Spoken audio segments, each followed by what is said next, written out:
From the New York Times, I'm Natalie Kitroeff. This is The Daily.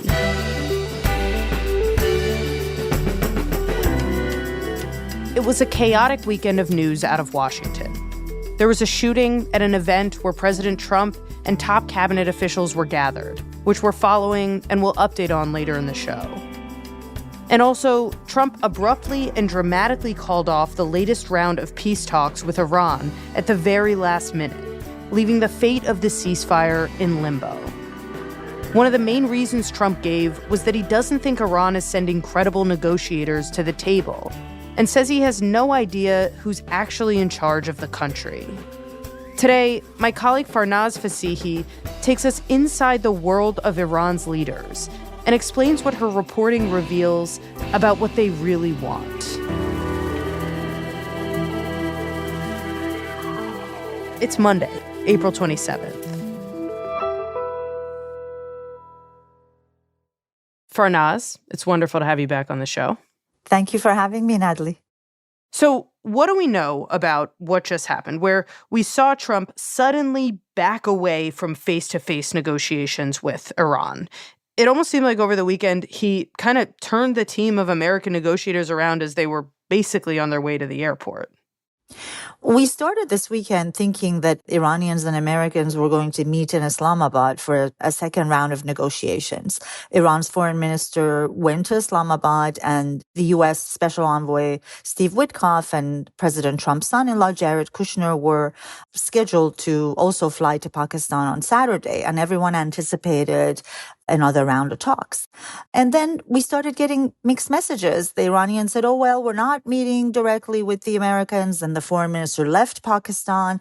And President Trump abruptly announced on social media that he was canceling the talks and not sending his envoys to meet with the Iranians. And now we're in a state of limbo. There's no talks. There's a unilateral ceasefire declared by President Trump without a set deadline. And the Iranians are under a sea blockade. So the situation, I think, is very fragile. And what about the president's claim, which he made on social media over the weekend and he's made before, that the Iranian regime is in complete disarray and that he doesn't even know who's making the decisions in the country? Well, since the start of this war, some of the big questions have been who's running Iran, who's making the decisions, where is the new supreme leader, Mojtaba Khamenei, and are there divisions at the top? I spent the past month reporting these questions, talking to sources inside Iran. I interviewed 22 people inside Iran. Some of them were senior officials. Some were members of the Revolutionary Guards. Some of them know Mojtaba Khamenei or his father, and all of them understand the framework of how decisions are being made in Iran and how the country is being run. And that has helped me answer this puzzle. Through just extraordinarily deep reporting. So what have you learned? Well, I'll tell you, in my interviews over the past month, every time I would ask that question from sources, I would say, who is making the decisions? Who's running the country? And I would hear Sepah. Sepah. Sepah means the Revolutionary Guards. No one said the Ayatollah. No one said it's the supreme leader. And that was just such a difference to how things were done before the war, where the senior Ayatollah Khamenei, the supreme leader of Iran for 37 years, always had the last word on all decisions that were critical to the state. And, before the war, whenever I would ask, who's making the decision, he would say, we're waiting for Mr. Khamenei to decide. We're waiting for him to say yes or no. And now it's the generals. Since the war started, a cohort of senior Revolutionary Guards generals have sort of taken over running and managing the war and running the country. Okay, you're saying something that's actually pretty stark, which is worth just lingering on for a moment, which is that the supreme leader is not the one calling the shots here.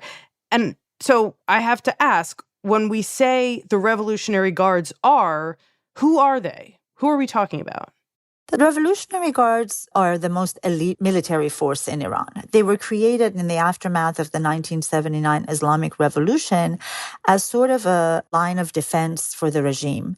But over the past nearly half a century that the Islamic Republic's been in power, the Revolutionary Guards have expanded their reach and expanded their power.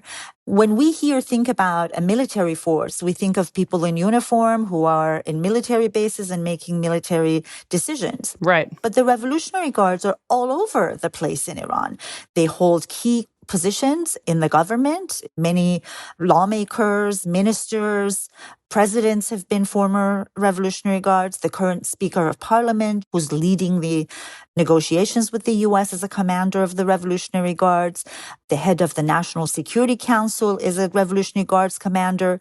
And they also have a big footprint in Iran's economy, right? They have a huge conglomerate in every economic sector, from energy to transportation to even tourism, that you can think of. So they really are the parallel power in Iran. And now, as a result of the war, they've become the dominant power. That's fascinating. It's part of a pattern of the country becoming more and more militarized and the influence of the clerics fading. So this ubiquity of the Guards, that's something that's been developing over time, their presence everywhere. This isn't new, per se. Right. It's not new, but it's never been this dominant. The Revolutionary Guards have been rising for years.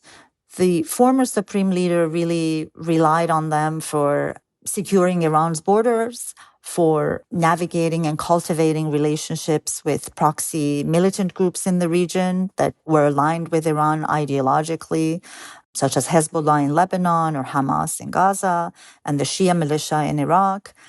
And also, whenever there was an uprising inside the country and protests against the government, it was the Guards that took over security and crushed those protests. And in exchange, the Guards were sort of given more of a free hand to enter politics and to enter the economy, and that empowered them in ways that was far beyond their military role in Iran. But they could only rise so far under the leadership of Ayatollah Khamenei, the father, because he was the person with the final authority over everything. But this war created an opening for them. And the Guards saw the killing of Ayatollah Khamenei by the United States and Israel on the first day of the war as an opportunity to put in place a new supreme leader who had close ties to them and through whom they could rule Iran. Right. You told us last time on the show that the Guards were absolutely critical in putting the younger Khamenei in place as supreme leader. They basically got him there. Exactly. They totally got him there. I mean, I think last time we spoke, we talked about the succession war in Game of Thrones that was going on to replace the senior Ayatollah, and that the Revolutionary Guards really pushed to have the son succeed him. And so the reason you're saying that the new supreme leader has less sway over the Guards is in part because he's indebted to them. Is that right? I think there are a number of factors, Natalie. One is that he's indebted to them for his position as the new supreme leader. He's also indebted to them for the survival of the regime, right? I mean, the Revolutionary Guards basically managed to contain the threat that this war brought to the regime. When the Israeli and American airstrikes happened, two military superpowers attacking Iran, the regime thought that this was an existential threat, right? But now they seem confident that they've contained the threat and there's no signs of them cracking or defecting or the Islamic Republic toppling. There are other reasons for why he's deferring to the Guards as well. Part of it is his injuries. Mojtaba Khamenei was gravely injured in the airstrikes that targeted his father's compound. Right. That's been a big question mark, is exactly how injured. Very injured. I've heard that one of his legs may be amputated. He's had 3 operations and is waiting for a prosthetic leg. He's had operations on one of his arms and hands, and his face and lips have been burned severely. And the burns are so extensive that he can't even speak properly, which is one of the reasons why we haven't heard his voice or seen his face. Yeah, I was going to ask if that's one of the reasons why he hasn't made a public appearance. I mean, I'd imagine that also limits his clout, but it sounds like he just can't right now. No, he can't right now. Sources that I talk to who know him said that he doesn't want to appear weak and vulnerable in the first public address that he gives to the people, whether it's audio or visual.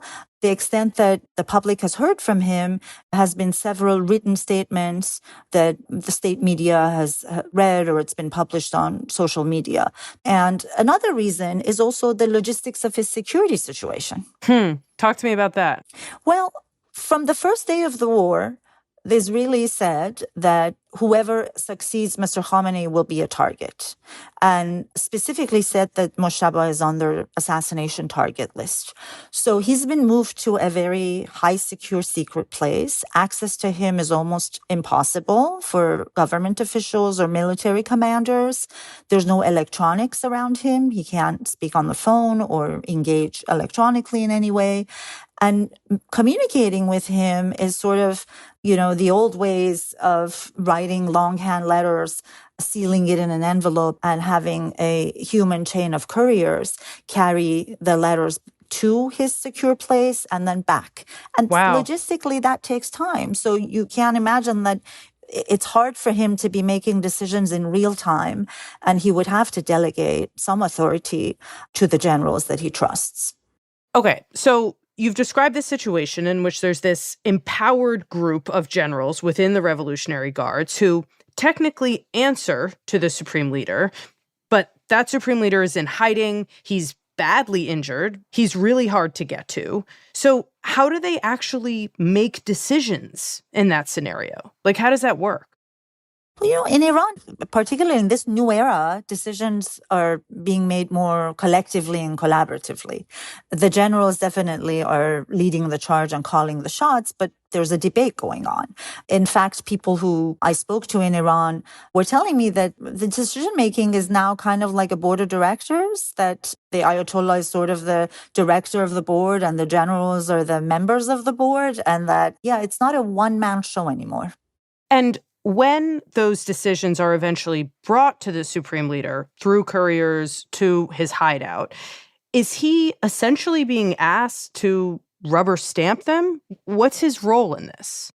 His role is to give them feedback and to approve them, because one way that the generals can tell the public that the decisions that they're making is legitimate, particularly when it comes to giving any concessions to the United States, is to say, look, what we're deciding is endorsed by the supreme leader, so everyone should go along.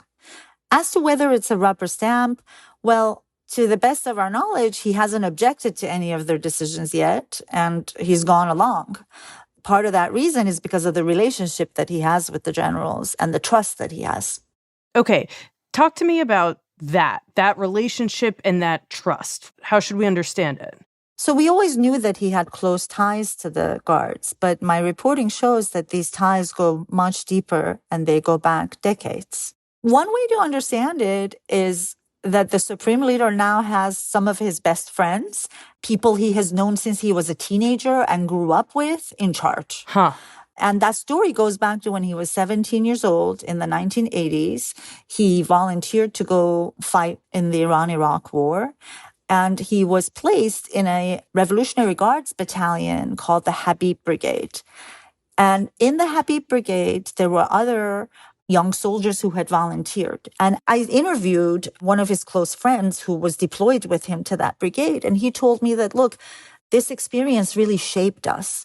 And those bonds we made with the battle buddies really carried us and became lifelong. As this group aged, they climbed the ranks of power.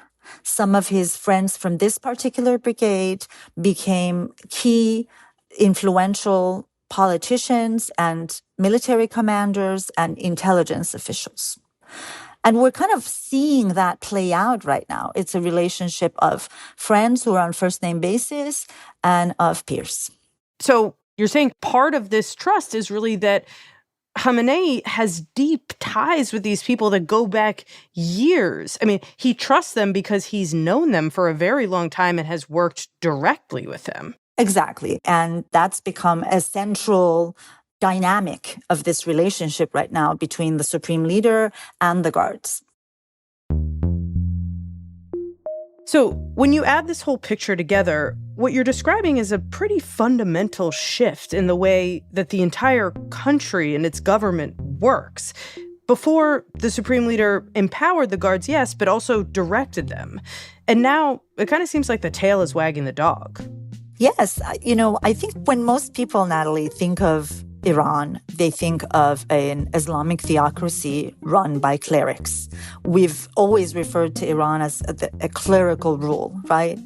And we're seeing that change in real time now.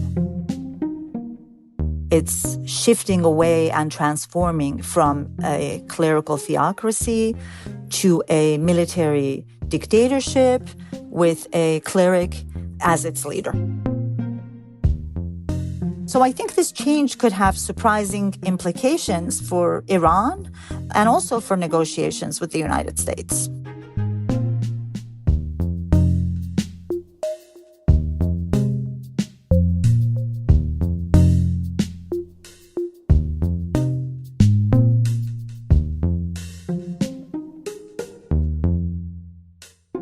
We'll be right back.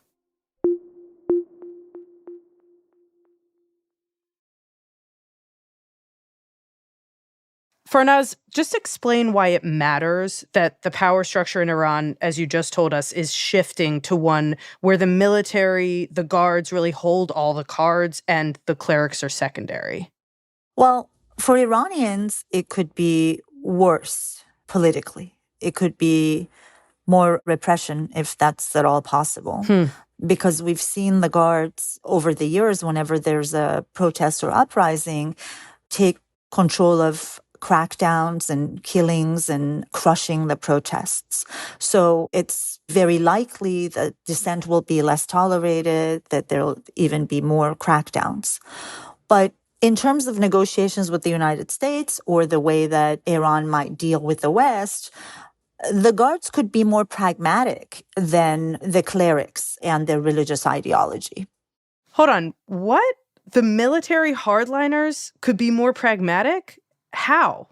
Well, because these generals are not as motivated and driven by the cleric ideology that defined Iran in the past 47 years, sort of the death to America, the religious theocracy. What motivates these generals is power and money. And for both of those things to happen, the regime needs to survive and it needs to thrive economically. So when you say these generals are not ideological, it sounds like what you're saying is they're not really driven as much by a cause. They're driven essentially by self-preservation. It is worth noting that this is definitely not how we've been talking about them up until this point. We've been talking about them as hardliners. Right. The view of the Islamic Republic from the outside is an ideological theocracy driven by anti-American and anti-Israeli and religious Islamic ideology. And that's sort of how they've organized themselves for much of the time that they've ruled. There's definitely a faction still within the system that is very hardline, that is driven exactly by those ideologies, but they've been kind of sidelined from decision-making. And the generals who are now in charge have a real interest in making a deal with the United States because they view this as survival. And that's a real shift because remember, just up until a few months ago, the former Ayatollah Khamenei, the supreme leader, had banned Iranians from directly engaging with Americans. But 5 weeks after the U.S. killed their supreme leader and waging a vicious war against Iran, suddenly the commanders of the Revolutionary Guards are sitting across the table from Vice President J.D. Vance. I mean, I would not believe it if someone had told me that 5 weeks ago. But can I just raise a question about this on their pragmatism? We have seen these generals in charge really willing to use hardline tactics. Like they've been willing to hold up the strait. They've been willing to bomb their neighbors to sow chaos in the region.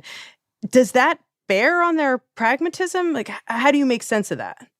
We've seen the generals deploy tactics that they thought would preserve the Islamic Republic system and regime by escalating the war and making it very costly for not just US and Israel, but also for all the Arab countries by blowing up the region, thinking that this would create deterrence, right? But we've also seen that they've discovered the Strait of Hormuz as a new card, as something that they could upend the global economy with and have impact on the energy supplies of the world, at fertilizer supplies, and all commercial ships, oil tankers. They're using these tactics because they want to gain leverage at the negotiating table, leverage that they can come sit across this table from the United States and say, in exchange for opening the strait, we want you to lift the sanctions against us, or we want you to unfreeze billions of dollars of our assets that are frozen. So that's the key thing to remember, is that there's a strategy behind the Iranian Revolutionary Guard's moves. Okay, you're starting to get into this, but let's talk about the actual terms of any deal. You said these generals are open to a real give and take with the American side. So what are they willing to offer, and what do they want? The most important incentive for Iran, for its leaders and the Revolutionary Guards, is to reach some sort of an end to hostilities and to get sanctions relief. Iran's economy was in shambles even before the war. Its currency was plunging and inflation was skyrocketing, and the war has just made everything worse. And there's also on top of that an estimate of from $300 billion to $1 trillion of economic losses as a result of the war. In order for Iran to rebuild and reconstruct, it needs to lift sanctions and it needs to get access to its funds and sort of the global financial markets. From Iran's perspective, basically, the idea is, look, the United States and Israel have really destroyed a lot of our country. We need money to rebuild it. Exactly. We need money to rebuild it. We need money to improve the economy, because one of the big sources of dissent and protests has been economically driven. And, one of the things that they've done is they've proposed a very detailed list of ways in which American companies can come to Iran and invest in Iran. For the first time in 47 years, the generals have gone to the Americans and said, if there's a deal, your oil and shipping companies can come and invest in Iran. Whoa. You can help us reconstruct and rebuild. And that's something that's never been done before. The senior Ayatollah Khamenei had specifically banned all American companies from coming to Iran after the 2015 nuclear deal. And now the generals are doing away with that order. They're actually, you're saying, talking about inviting the Americans in as investors, as collaborators. You're saying working with them to rebuild the country, really? Yes, exactly. These generals are basically appealing to President Trump's business side and deal-making side. They're trying to create financial incentives for the Trump administration to engage with Iran, similar to what a lot of other countries have done. Just fascinating. What about the other sticking points of any deal? For example, the big one, restricting the enrichment of uranium that the Iranians could use to build a bomb. Where do they stand on that? These are sticking points, Natalie. To what level Iran is willing to stop enriching uranium, whether it's going to be a suspension or shutting down its nuclear programs, and what it's going to do with the stockpile of highly enriched uranium that it has. These are issues that have not been resolved. But I think the most important thing for Iran is to save face. They don't want to look as if they've surrendered. President Trump really likes to keep saying that I have achieved something that no American president has achieved. I've destroyed Iran's military and nuclear capabilities. And he wants to say that the war forced Iran to capitulate. And Iran is absolutely adamant, whatever deal it reaches, it's also able to save face. And a lot of, I think, the tension is now around this idea that how do we reach a deal where we don't look like we gave something that we weren't willing to give before the war as a result of the war. Right. And part of the tension there is that President Trump also needs to be able to save face and message to the American public that he actually got something out of this war and that what he got was better than the deal that had already been achieved under Obama to restrict and cap uranium enrichment in Iran. So both sides are dealing with that face-saving impulse. Exactly. Both sides are dealing with that. President Trump also needs to be able to say that I achieved something from this very unpopular war as well. Okay, let's talk about the Strait of Hormuz, the million-dollar question on everybody's mind. Will things go back to normal in this strait? Or does Iran and its leaders now see this as theirs to control as they see fit? Iran and its leaders view the Strait of Hormuz as their territory. They've now discovered that they can control it, that they can even threaten ships by suggesting there are mines at the bottom of the seas. And of course, insurance companies are not going to risk it. And that alone will upend the global shipping and energy and economy. So they now have a tool in their disposal, and they're trying to figure out how to monetize it, because they've calculated that if they toll the ships that are passing through the Strait of Hormuz, they can make a lot more money than they do from their oil revenues. Oh, wow. So even here, you see their pragmatism at work, looking for money-making opportunities, calculating the best way to do that.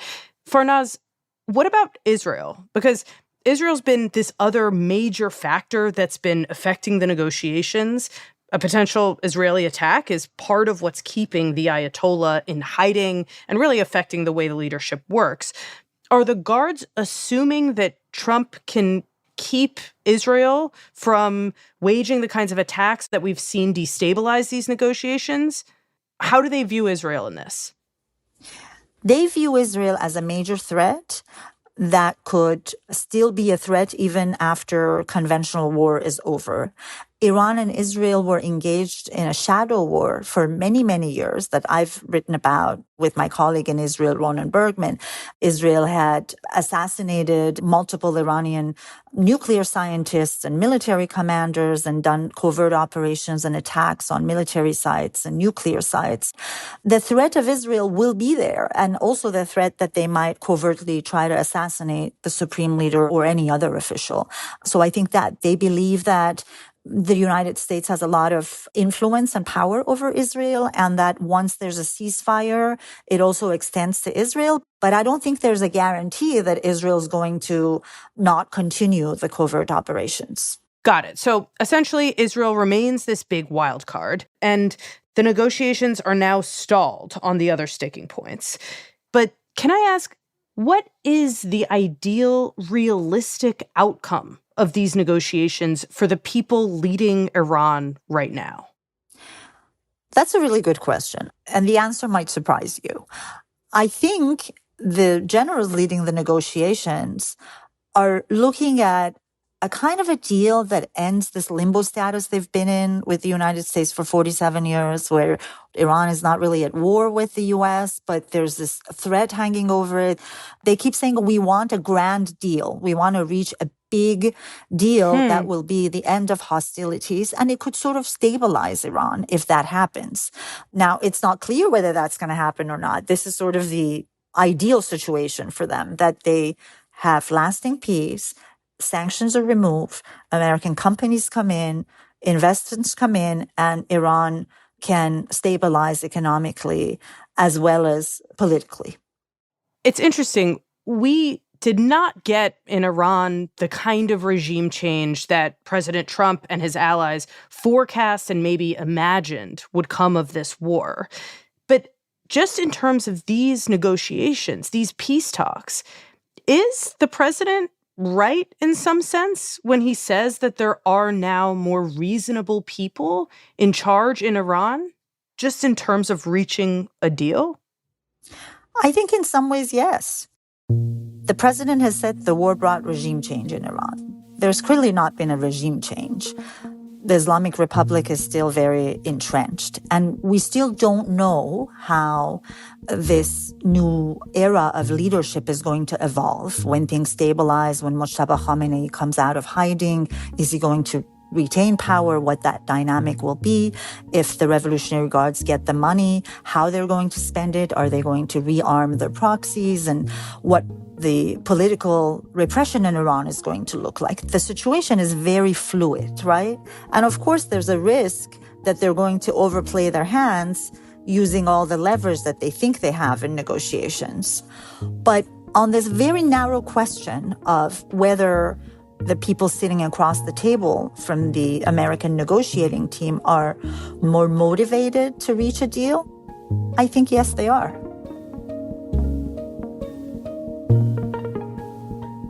Well, Farnaz, thank you so much. We really appreciate it. Thank you so much for having me, Natalie.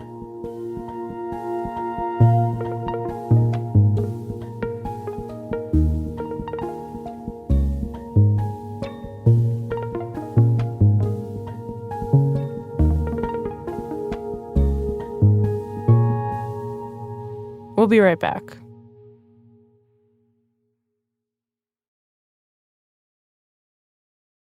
Here's what else you need to know today. New information continued to emerge about Saturday's shooting at the White House Correspondents' Dinner in D.C.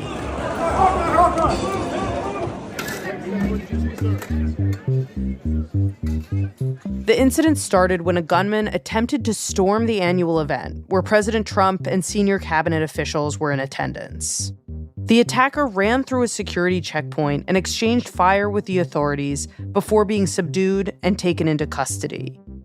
He was armed with knives, a shotgun, and a handgun. Our colleague Sean McCreish was there as part of a pool of reporters covering the president, and he witnessed the chaotic scene as it unfolded. We were sort of milling about, looking for seats, trying to connect to the Wi-Fi. I asked a young Secret Service agent to take me to the bathroom. A moment later, we were both in there washing our hands, making chit-chat, and suddenly we heard all this yelling, all this commotion, and he looked at me, his eyes grew wide, and we both darted out of the bathroom, turned the corner, and there were probably 5 or 6 agents with guns drawn, pointed right at our chest like this. And in about 2 seconds, they sort of assessed that we weren't a threat and then began yelling at us to get down and to cross the hall. And we had no idea what we were walking into. Back up. Inside the main ballroom, journalists and other attendees hit the floor to take cover, while Secret Service officers whisked away top Trump officials and their spouses. One of the things that made it such a crazy scene was that the people who were running around the hallways with basically machine guns were also wearing tuxedos and suits because so many of the agents were dressed up like party guests. And so you really had no idea what was going on because every which way you looked, you didn't know, who had a gun, what was going on. Cabinet members were running across the hall. It just felt like total chaos.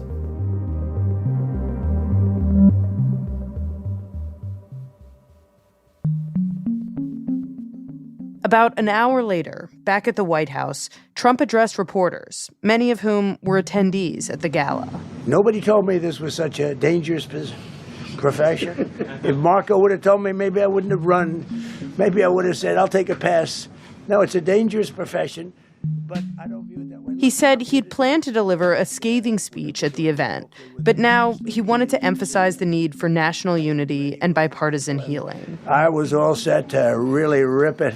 And I said to my people, this would be the most inappropriate speech ever made if I said one. So I'll have to save it. I don't know if I could ever be as rough as I was going to be tonight. I think I'm going to be probably very nice. I'll be very boring the next time. But he also said that the shooting was another reason to build out a larger ballroom in the east wing of the White House, which would have stronger security measures built in. I didn't want to say this, but this is why we have to have all of the attributes of what we're planning at the White House. It's actually a larger room, and it's much more secure. It's drone-proof, it's bulletproof glass. We need the ballroom. That's why Secret Service, that's why the military are demanding it. The authorities have identified the suspect in the attack as Cole Thomas Allen, a 31-year-old from California. In a note that law enforcement attributed to the suspect, he said he was targeting administration officials, and he conveyed deep anger at the president without mentioning him by name. He's set to be arraigned in federal court on Monday.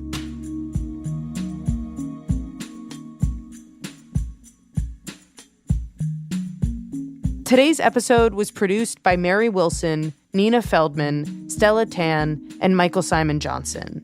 It was edited by Michael Benoit and Patricia Willens. and contains music by Marian Lozano, Pat McCusker, and Dan Powell. Our theme music is by Wonderly. This episode was engineered by Chris Wood. That's it for The Daily. I'm Natalie Kitroeff. See you tomorrow.